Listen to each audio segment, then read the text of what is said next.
Well, hello again. My name is Bernie Siegel. I'm the Executive Director of the Regenerative Medicine Foundation and also founder of an event called the World Stem Cell Summit that has been running 18 years. In the journey, I've had the opportunity to speak at different meetings and go different places. And one of the meetings that I was invited to give a keynote address of all things was something called the National Science Foundation Workforce Summit. Advanced Manufacturing, Cell and Tissue-Based Products. And that was in Madison not too long ago. And the subject matter was fairly new to me. I didn't speak as someone who is an expert on developing the workforce for cell and tissue-based products. On the contrary, I was talking about the ecosystem and how workforce development, as I thought about it, impacted everything as it relates to cell therapies and cell product manufacturing, and how I learned at the meeting how important it was. As a result, I've had a chance to work closely with some of the academic leaders that are teaching and leading the instruction of the technical workforce that could be the weakest link in getting this field moving. So I'm very honored to present today Dr. Gary Green, who's the Chief Workforce Development Officer for the Wake Forest Institute for Regenerative Medicine and the RegenMed Development Organization. He has a long and distinguished career as an educator and understands what is needed. So welcome, Gary, to this meeting. And I'm going to ask you first, if you don't mind, to share with us a little about ReMD, the RegenMed Development Organization that might be a bit unfamiliar to our listeners. Great. Well, thank you, Bernie. Thank you for the opportunity to be here. I appreciate the invitation from RMF and Act Now and the Cord Blood Association to join you for this important public policy conversation today. And I'm pleased to be able to talk about workforce development and happy to talk a little bit about ReMD and the work that has been initiated there around ensuring that there is the skilled workforce that is needed for research, for clinical translation, and ultimately for biomanufacturing in regen medicine and cell therapies. I am pleased to be associated with the RegenMed Development Organization. ReMD is an organization that has grown around these technologies and this science over the last few years. It is the sort of parent organization of some activities and organizations you may be familiar with. One is the Regenerative Medicine Manufacturing Society, which is, from my understanding, the first sort of professional society or professional organization directly focused on RegenMed manufacturing. It's also the parent of the Regenerative Medicine Industry Consortium, which is a group of private sector companies that have come together for collaboration and partnership, something that we've heard quite a bit about today, around the research and ultimately the production of important products for regenerative medicine. And then also, and most recently, an initiative that was launched last January at the World Stem Cell Summit, and that is Regenerative, which is an initiative that has a workforce development component, a business incubation component, and a test bed for the technologies that will help drive regen medicine in the future. So this is a consortium meeting of academics, of private sector, ultimately manufacturers, to help support and grow and develop this regenerative space. Well, thank you, Gary. So one of the things that I learned is there's it seems to be a tremendous unmet need for technical workers, for research labs, for the industry, for the advancement not only of the sciences and the manufacturing, but really for economic development and even economic recovery at the time of these existential threats such as COVID. So I wonder if you can expand on that and how you see the unmet need right now. Well, and there is an unmet need. We have employers, whether academic employers or whether private sector employers, who are having a tremendous difficulty finding the kinds of highly skilled technical workers to support the research and development, translation, or biomanufacturing, and that's only going to become greater in the future. And it does have an economic development dimension to it as well. Just to give you an example, in the state of North Carolina, the North Carolina Biotechnology Center has projected the need for 5,000 new skilled technical workers to support the biopharmaceutical and biotechnology industry over just the next 3 to 5 years. We don't have anywhere near that kind of pipeline to support that currently. So there's great opportunities to grow jobs and grow careers in biosciences in general, but also in regenerative medicine.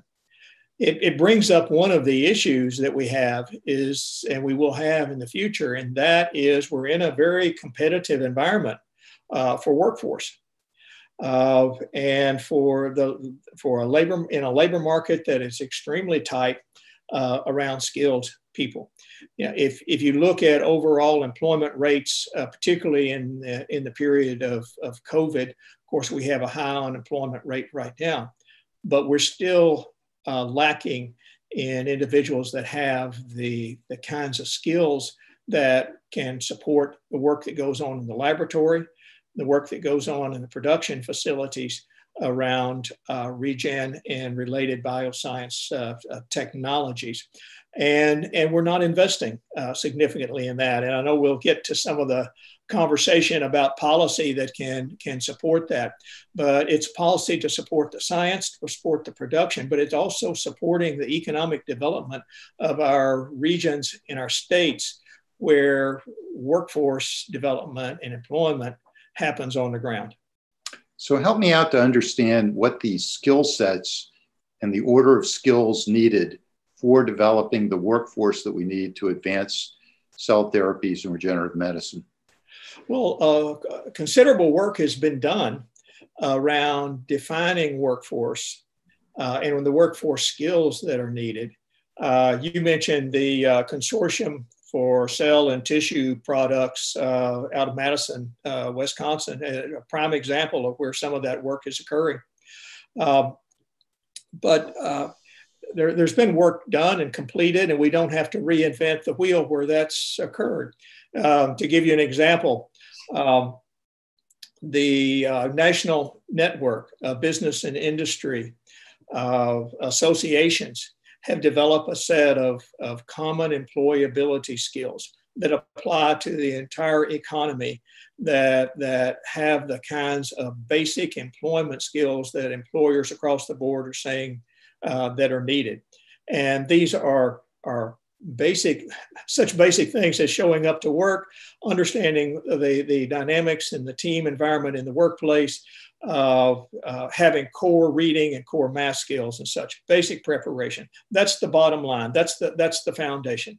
On top of that, there was some work done that was published in 2016 by the National Center for the Biotechnology Workforce, which was a Department of Labor sponsored center and continues to be a center that defined the core technical bioscience skills, or the core skills for bioscience technicians. And here's where we get into then looking at the specifics of bioscience, whether it be laboratory or whether it be production. And then most recently, some work that I've been involved in and the team at RegenDo with the Regenerator project is defining really the technical skills that the regenerative workforce is going to need in the future. What are those skills? Well, we identified 15 core sets, areas of skill sets. They start with basic cell biology, but molecular biology, stem cell concepts and applications, such areas as biomechanics, bioinformatics, processing, both upstream bioprocessing and downstream processing. And then some core areas that we've heard about indirectly today, but that have an impact on the workforce. And that is such things as standards, validation, documentation, those kinds of production, laboratory and production management skills that are needed.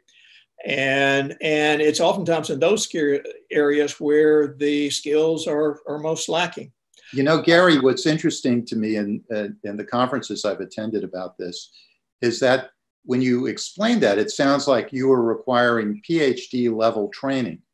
But one of the great speakers in Madison was explaining the math skills required aren't necessarily theoretical skills. You have to be able to instruct the technical workforce on the math that's needed to do the job at hand. Right. And that's not an insurmountable thing to teach. It's not. This is very, very doable. Because what we hear from employers, academic and private sector, what we hear from employers is that community college 2-year associate degree skilled technicians come to the workplace with highly developed bench and hands-on skills, and are able to oftentimes move into the actual work, and sometimes faster than baccalaureate graduates. Who have a stronger theoretical grounding, but for the technician level work may not be as prepared for the hands-on work. The math skills, the communication skills have to be taught in the context of the science and technology that's applied in the workplace. And that's different from our traditional approach of baccalaureate that prepares you oftentimes for more graduate work than a community college work does. What we have to see, though, and this is an important point in developing long-term the workforce relationship, is that we have to have pathways that lead from K-12 to communications, to community college, to sometimes entry-level technical jobs, but then have pathways to baccalaureate and even beyond. So you have a continuum or an educational and workforce development ecosystem to support the development of that workforce on the ground. One of the important points about workforce development that's a little different from our traditional thinking about the educational pathways through the baccalaureate and graduate school, ultimately to the PhD or MD, is that the skilled technical workforce is developed and exists oftentimes within an employment region. And so workforce development happens on the ground with companies and academic institutions in a regional ecosystem that supports the economy in the region and supports the employment and the career opportunities for people in the region. That's what you were talking about, and what's going on in North Carolina now in your region, as you're dealing with the industry and academic centers within the locale, in your case in Winston-Salem, which are very robust, right? Mm-hmm. I observe in my interaction with the educators that the importance of community colleges and in the training for workforce. And I also note, since this is a policy conference and a lot of staffers are on, congressional staffers are on listening to this and seeing this, that there's a community college in almost every congressional district, if not every congressional district. So pay attention. What do the community colleges need in order to succeed in training the technical workforce, which without, we will not be able to develop fully the cell manufacturing or regenerative medicine promise? Well, I think you need to start with one, the fact that we do have community colleges in practically every, I guess in every district, and oftentimes several in each district. So they're important to those congressional representatives because they're located and employ the people there and develop the workforce there. But some of the really significant points about the workforce. One is that we have had over the last several generations, administrations, in the George W. Bush administration with the community-based job training initiative and the president's high growth job initiative in the Obama administration, which had the TAC, the Trade Adjustment Act, career and college training program.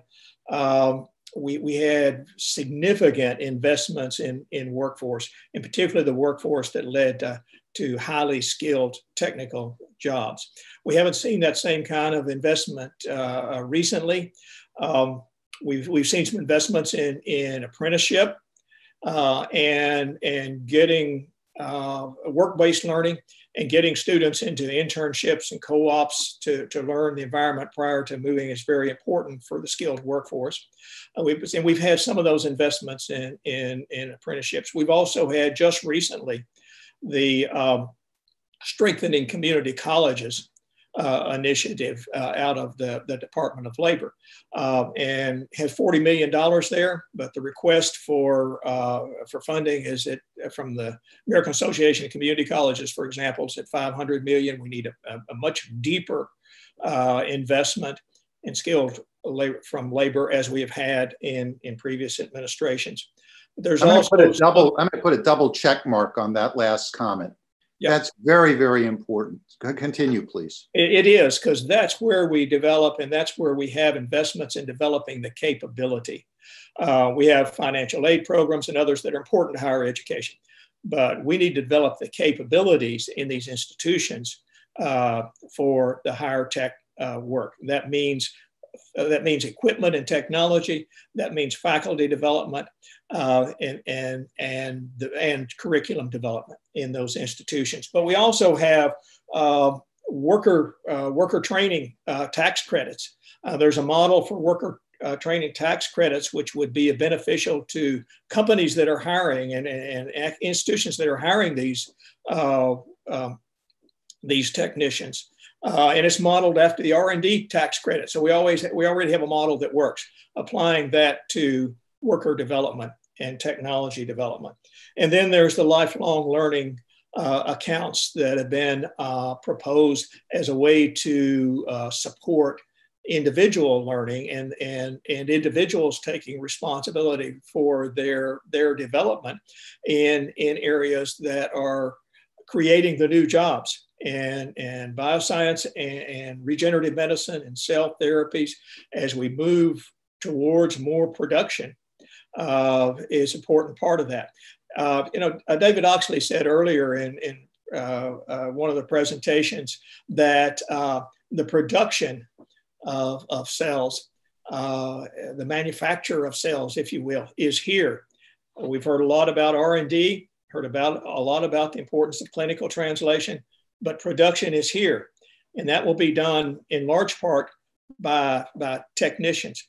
Just to give you an example, about 15 years ago, I was having dinner with a leader in bioscience field, Dr. Bill DeLorbe, and some people may know Bill. He was with